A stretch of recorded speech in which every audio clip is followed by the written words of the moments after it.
Coming to you live from the Now Media Newsroom.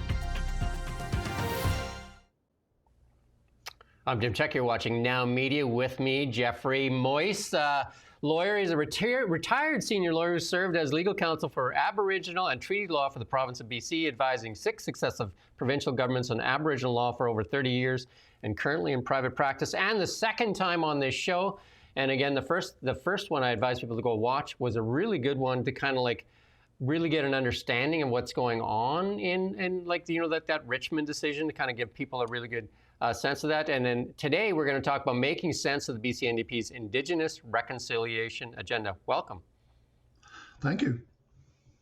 So we're going to try and make some sense out of this, because a lot of people, you know, it's tough to understand, especially when the NDP is not very transparent in what's going on. Yeah, what I want to do is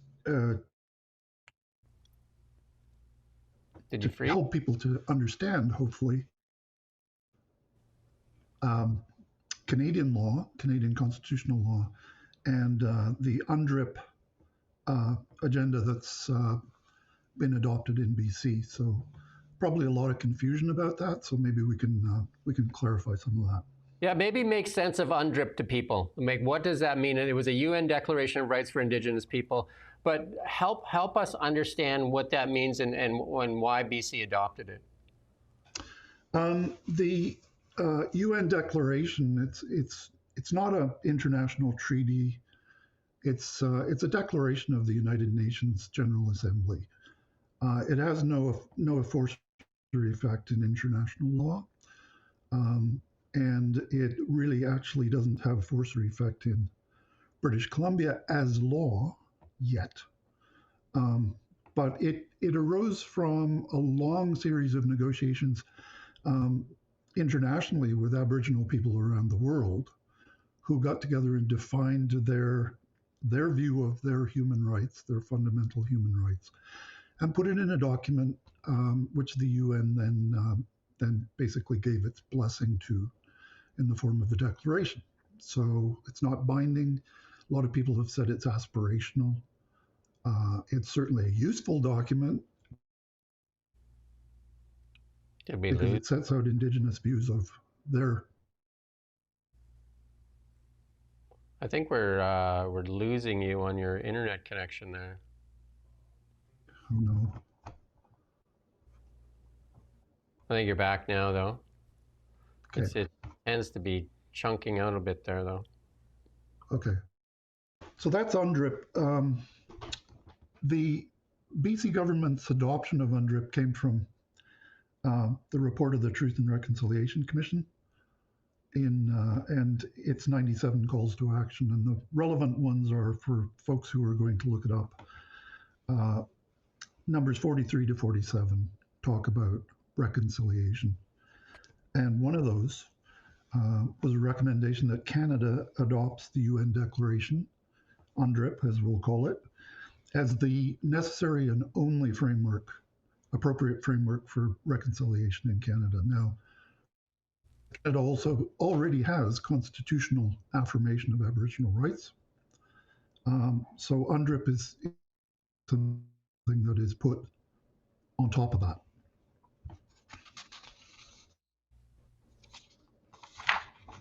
Do you think we should just lose the video and maybe the audio will stick? Because we're losing you. We're kind of like jumping in and out. Maybe just drop your video feed. It's probably the video.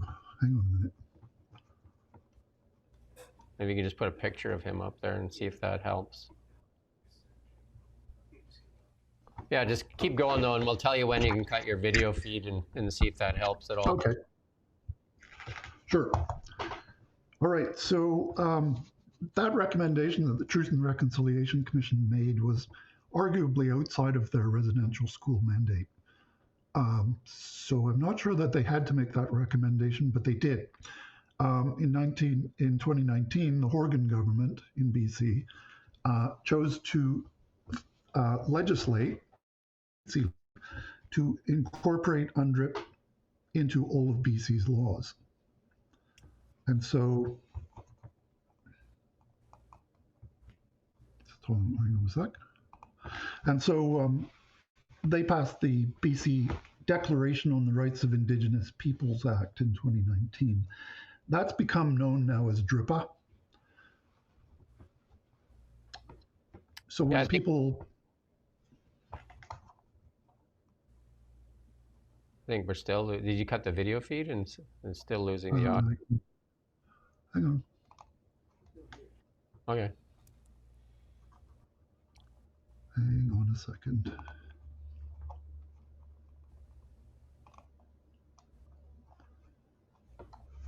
Let me see if I can do that. We're just trying to fix a connection here, so if you just be patient with us, we'll see what Sure. we can fix the connection here. Yeah.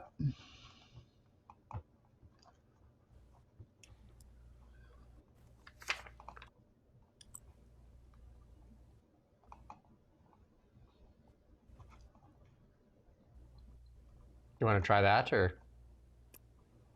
I can try that. Okay.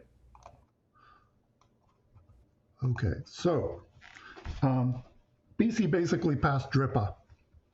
And DRIPA, people will hear about DRIPA all the time in the news, and they just need to understand that the point of the BC legislation was to provide a process under which all of BC's laws, and I mean all of BC's laws, would be brought into alignment with the 46 articles of the UN Declaration, so of UNDRIP. So people will hear DRIPA, UNDRIP. It basically, in BC now means more or less the same thing. Following the BC legislation, the federal government did its own version, and it basically copied BC's legislation almost word for word. The federal version is called UNDRIPA, which is the UN Declaration on the Rights of Indigenous Peoples Act. So that's Canada. So what this all means is that BC basically in 2019 adopted UNDRIP as the framework for Indigenous reconciliation in British Columbia. And they did that, interestingly enough, despite the fact that Canada has quite substantive constitutional law on reconciliation under Section 35 of the Constitution Act. So arguably there was no need to do DRIPA. It was a political choice by the present government. What it does is it basically, in effect, piles a bunch of obligations on top of Canadian constitutional law, which is creating, I think, a certain level of legal confusion, certain level of public confusion, I'm sure. But that was the choice that was made in 2019. And a certain level of uncertainty, especially when we're talking about land, and that relates back to that Richmond decision here that you and I talked about in the past there, which is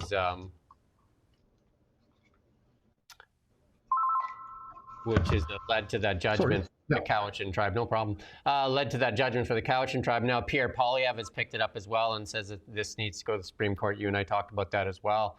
And I think you talked about how the BC government here has decided not to argue extinguishment, which I think you said was the only real defense for lands that have already been awarded by the Crown to private hands.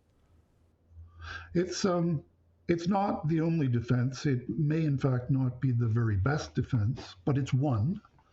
The law is not, I know I've heard some scholars say, well, the law is, including counsel for Cowichan, saying the law is crystal clear on the fact that extinguishment is not an option for a defense. There are several points of view about that. I don't think the law is as settled as counsel for Cowichan has made it out to be. But there are other arguments as well. The Supreme Court of Canada talked about expropriation as early as 1990 in the Sparrow decision. So what does it mean for a right to be expropriated? The court basically said expropriation is a possibility, and if it happens, compensation has to be paid. So that's another argument to run in the Cowichan tribe's case, because the Supreme Court of Canada has already said it. It said expropriation can happen. So there's something that needs to be explored there in the context of that particular court case. Why is the government intentionally kind of keeping this out of the loop, though? Like, why are they not making this more public? It seems like that's the big thing here, is that it's a lot of this stuff. The concerns or complaints that it's done a lot under the cover of darkness here. I would say my assumption is, and I don't actually know the answer to the question, but my assumption is that there's a feeling inside of government that allowing the public to actually have a say in any of this stuff is going to result in the agenda not proceeding the way the government wants it to. And so I think a decision has been made internally that secrecy is the way to do this. We're really struggling with this connection.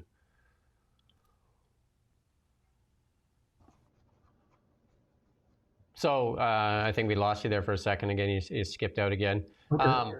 Okay.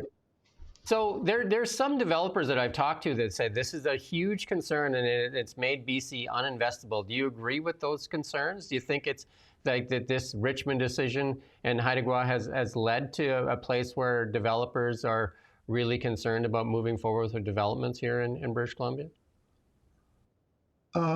Well, remember, there's two things. The Cowichan decision is actually a decision under Canadian law.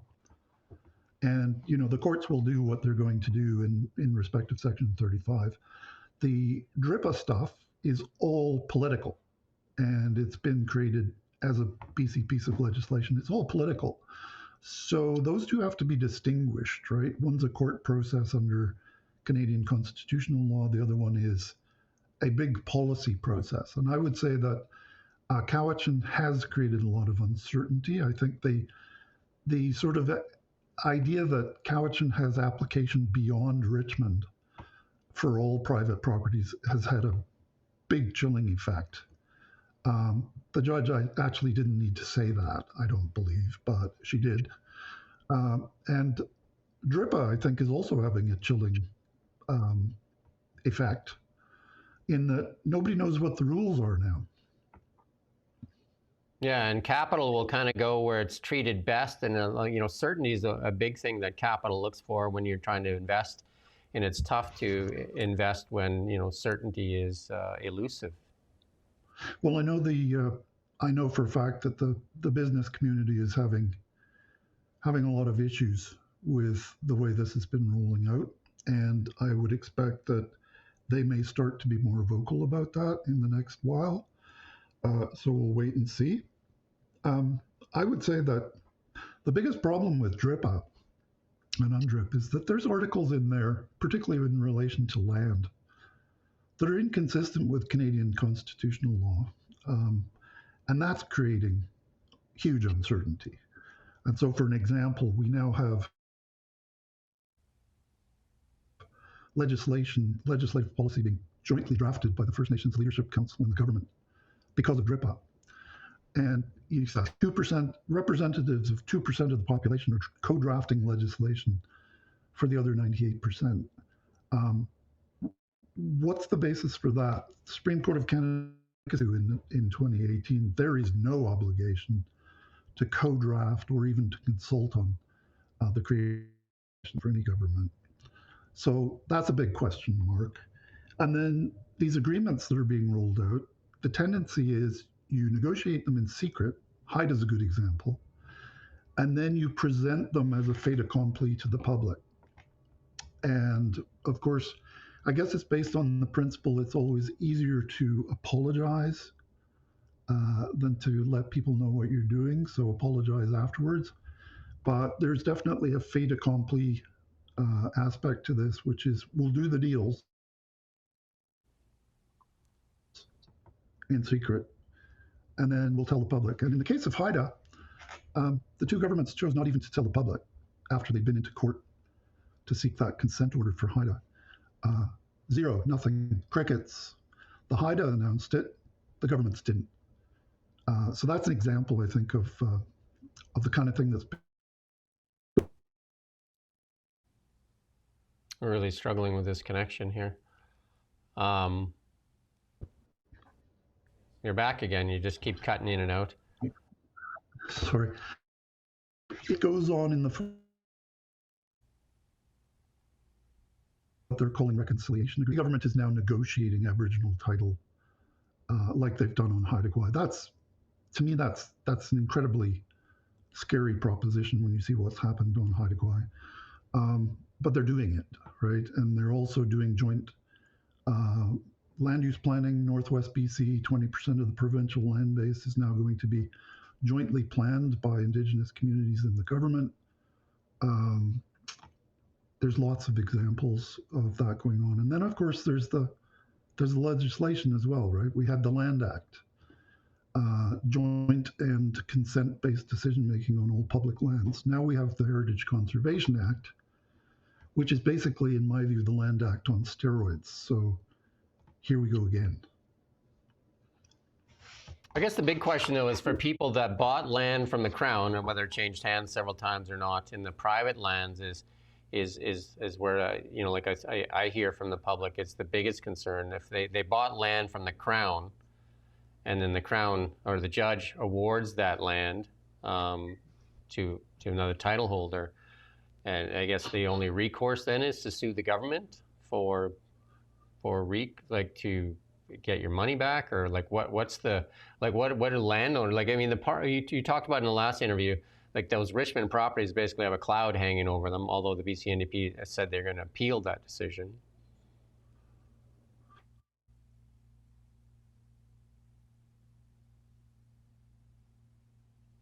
Well, we're having a...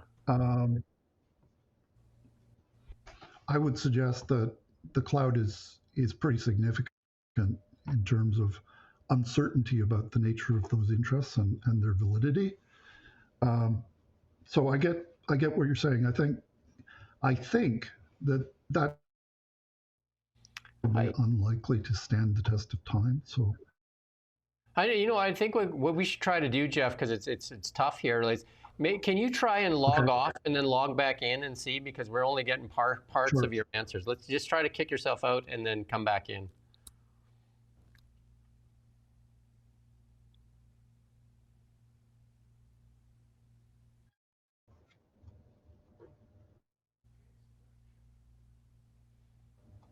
Let's see if that does any better here. You see if you can answer that last question that I posed to you on the Richmond properties. Okay, so yes, people are right to be concerned about the Cowichan decision. There is it over those private interests. I think that the one thing that the folks need to understand is that under Canadian law, it's not likely that the whole province of British Columbia is blanketed by Aboriginal title. Under Canadian law, we've had a couple of decisions that say it's probably about 6% of claimed territories.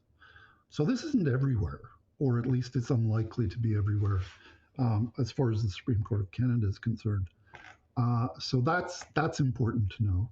But this judgment, I think, will probably not survive on appeal. I would be very surprised if when it gets to the Court of Appeal or even the Supreme Court of Canada, that those courts are basically going to say, hang on a second, you can't, this is not, we're all here to stay. This is ridiculous. We have to find some legal theory, which the Supreme Court is very good at doing, to make these interests coexist in a reasonable way, right? So I think there's a good chance that this judgment won't be affirmed on appeal, but it's a crapshoot, and it's going to take 7 years to find out. Yeah, so those properties are unsaleable at this point, I would say. I mean, and who would buy them unless it's, at a fire sale price and somebody wants to take a gamble on it, because they do have that significant cloud hanging over them right now. Yeah, they do. The implication of the judgment, at least, is that they are subject to Aboriginal title, and it's not clear what that actually means. There's no declaration that that's the case, but it's a clear implication from the judgment that the cloud is now over those private interests, for sure. And then there's Pierre Poilievre's making noise, a conservative part of the opposition, but not a lot of statement from the Liberals at this point. And where do you see the NDP and the Liberal government going with this? I mean, they're the ones in power on both sides, federally and provincially. They're the ones that have, the reins, and they one seems to be silent, and then the other one seems to be secretive. Well, the reality is that the BC government, any provincial government, can bring a court of appeal or another court of appeal. The federal government is the only government that can bring a reference case to the Supreme Court of Canada. The problem with the reference case is that the Supreme Court of Canada is going to want to have a factual basis for making a determination. They're not going to want to hear a case like this in a vacuum. And that's the problem with the reference. There's every chance, I think, that if a reference was applied for, the Supreme Court of Canada would simply say no. They'd say, let it go through the appeal process. We want to hear from the Court of Appeal. We want to hear all the issues, and we want it argued fully in front of us. And I don't think a reference on this, which is I think it's just too early then. Just too early for that. I don't think they would accept it. Okay. And then you said there's about 6% of properties. How does someone find out if their property is part of this 6%? Is that common knowledge out there, or how does what are those? No, and the whole issue of how is Aboriginal title going to be determined case by case in BC and geographic area by geographic area is another crapshoot. So all I'm saying is that we've had a couple of cases in BC which have resulted in only a relatively small percent of the claimed territory being found to be actually owned Aboriginal title lands. So if that were to continue, then it would mean sort of a 6% solution. But every First Nation in BC is different in terms of their historic occupation of land, right? So you can't predict it, and no, there's nowhere you can go to say, is my land on a piece in an area where there's a likely strong Aboriginal title claim.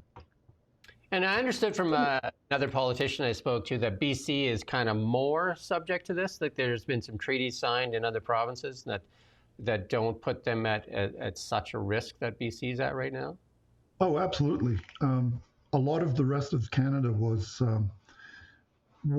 settled under treaties, and the famous numbered treaties, I guess, that go all the way from Ontario all the way through to northwestern or northeastern corner of BC. So treaties, 3, 4, 5, 6, 7, 8. Those provide quite a level of certainty in those provinces compared to us. And we only had 14 small treaties done on Vancouver Island when it was a colony. And Treaty 8 covers part of the northeast corner of British Columbia for historical reasons I won't go into. But that's it. And the rest was not, there were no treaties in the rest of British Columbia historically. And that's a large reason why we're where we are at today. So British Columbia is I guess the most at risk province that you would see? Some of the eastern provinces, New Brunswick, the treaties that were done in the Maritimes were peace and friendship treaties. The Supreme Court of Canada has already said that. So they're not extinguishment treaties like the numbered treaties.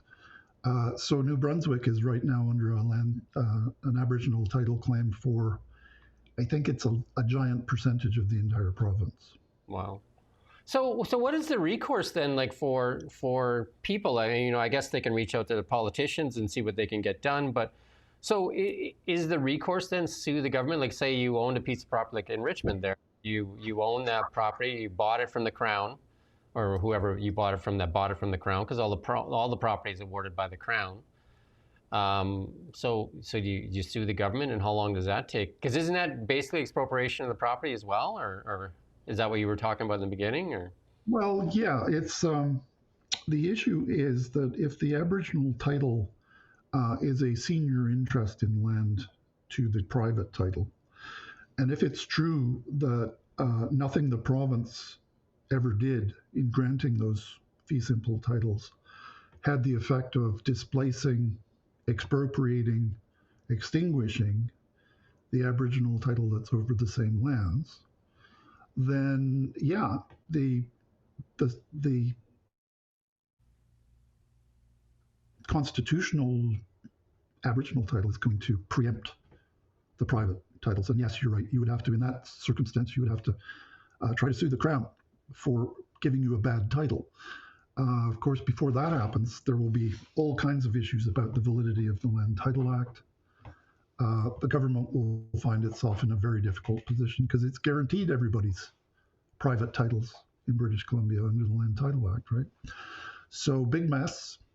It could find itself bankrupt in a hurry.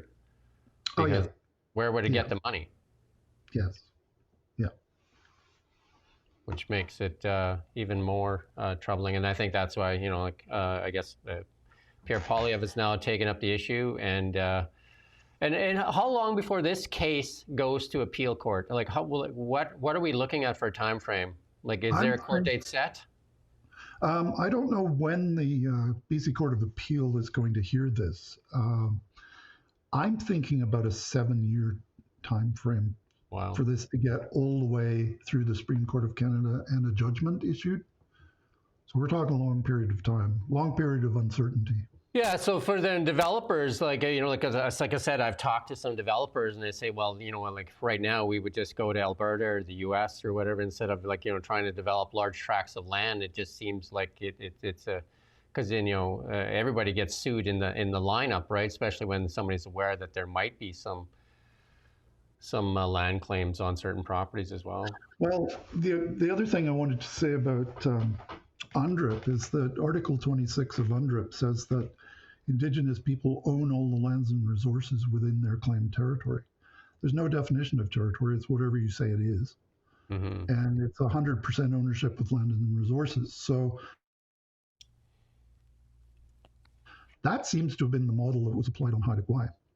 Yeah, because that means and if that's the template, as the Premier has said. Then, when we were talking about forget about property developers, let's talk about logging companies, mining companies, all that kind of stuff. Obviously they'd have to make deals with, they don't even know who owns the land at this point. What is the deal with the government or the deal with, I don't know. Right. So the Supreme Court of Canada has tried to be clear on that and said the province can continue to manage its lands and resources until Aboriginal title is out.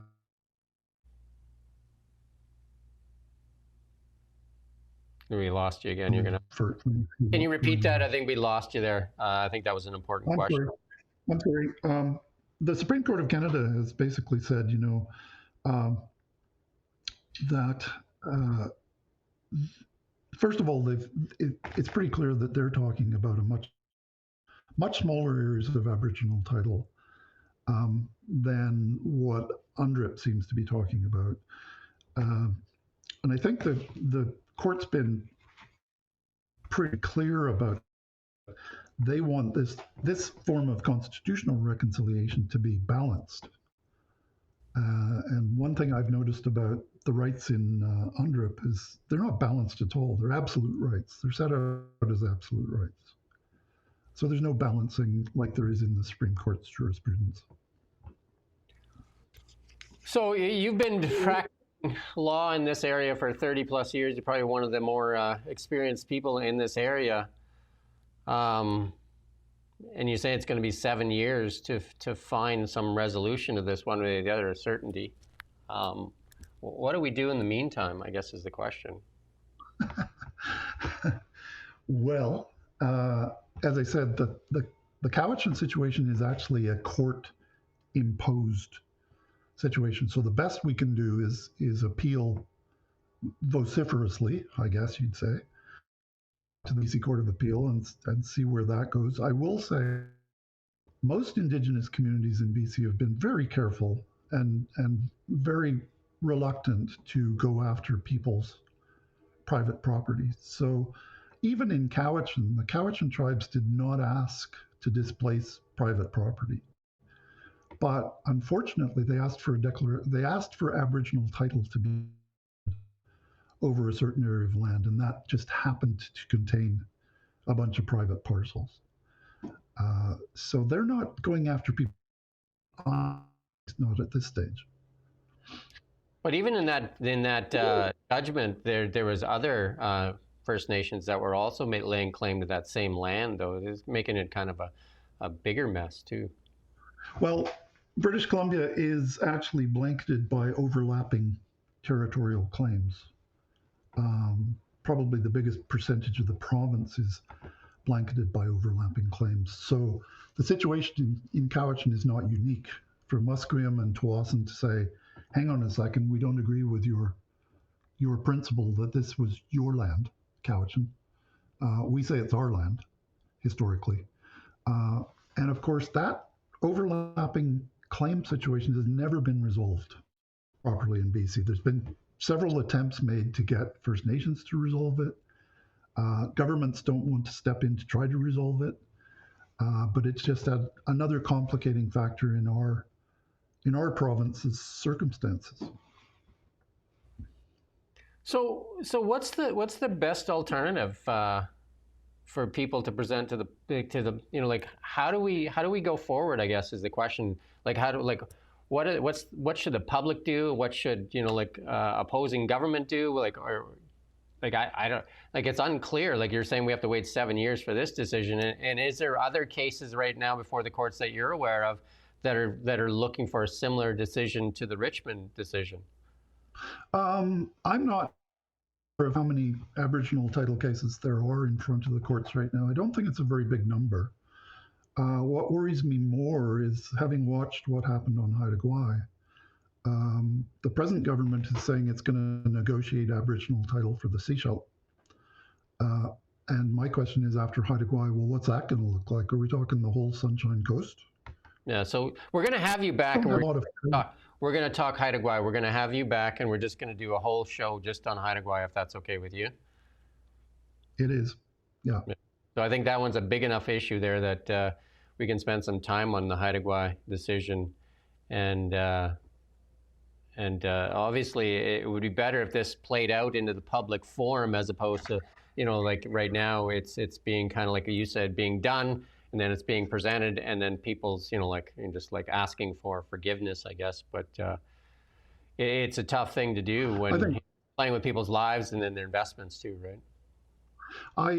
I'm not a big fan of the secrecy agenda. I'm not a big fan of UNDRIP. I think Canadian law is quite sufficient to base reconciliation on. I think UNDRIP just adds a whole pile of uncertainty to a whole bunch of things. And I gotta say, as somebody who's studied UNDRIP for a long time, I find it completely vague. To me, it's Jello. And this idea that you're going to make all BC laws align with Jello, that doesn't work for me. I mean, it's too open to all kinds of different interpretations.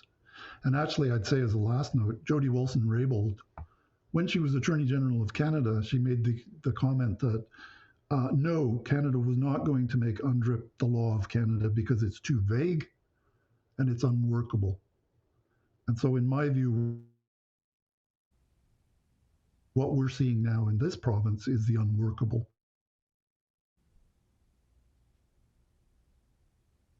Yeah, we keep losing you here. So, can you just repeat that last one there? Yeah, the last comment I made is that Jody Wilson-Raybould, when she was the Attorney General of Canada, stated that Canada would not make UNDRIP the law of Canada because it's too vague and it would be unworkable. And that's my point. It's in my view, it's unworkable in British Columbia as well. Well, we're gonna leave it here for today, and then we'll book you in for next week, and we'll do Haida Gwaii, and then we'll hope for a better connection because it's definitely a struggle when we're getting half your answers. Sure, I understand.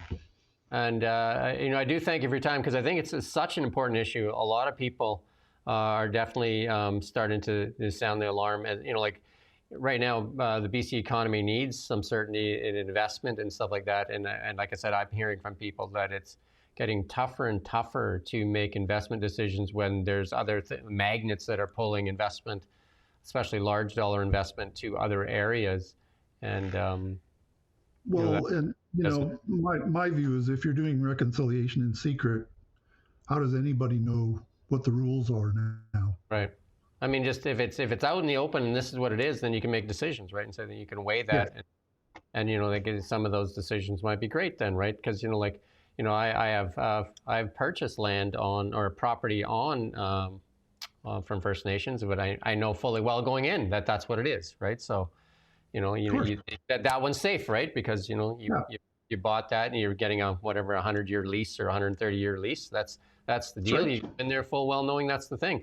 But if you bought land from the government, the Crown, and all of a sudden there's a different title holder, it could completely devalue your property. I don't think anybody knows what the answer is to that.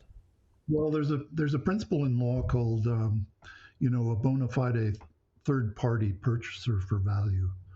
And I think that actually is probably one of the big arguments that's going to be made in the on the appeal, is that these people bought their properties in good faith. And they knew nothing about this Aboriginal title burden on their properties when they bought them. So they shouldn't be penalized. Yeah. So I think that's the question, and I think the BC government, if it could do more of this stuff out in the open, I think just telling people what the possible ramifications are. I know somebody's saying, don't fearmonger, but I mean, this is already out there. Developers are making decisions based on this, and this. I don't think it's not fear-mongering to ask for transparency. Yeah, I agree. I think that we'll leave it there because, again, the connection's tough. But again, Jeff, thank you. You have so much experience in this area, and we look forward to having that full discussion on Haida Gwaii. And if you have questions, and this guy, one that keeps writing in here, if you have questions that when we have Jeff back on for Haida Gwaii, I mean, great. You seem to have some knowledge here, so then send your questions, and we'd love to have them in there as well, because we leave our comments open as we do our things, as opposed to like some of the other outlets where they don't let you comment. So there you go. Thank you, Jeff. Thank you. And thank you for watching Now Media. We don't just report the news. We live here too. We're your neighbors, bringing you stories that matter to all of us. No government funding, no outside influence. Kelowna Now, local, independent. News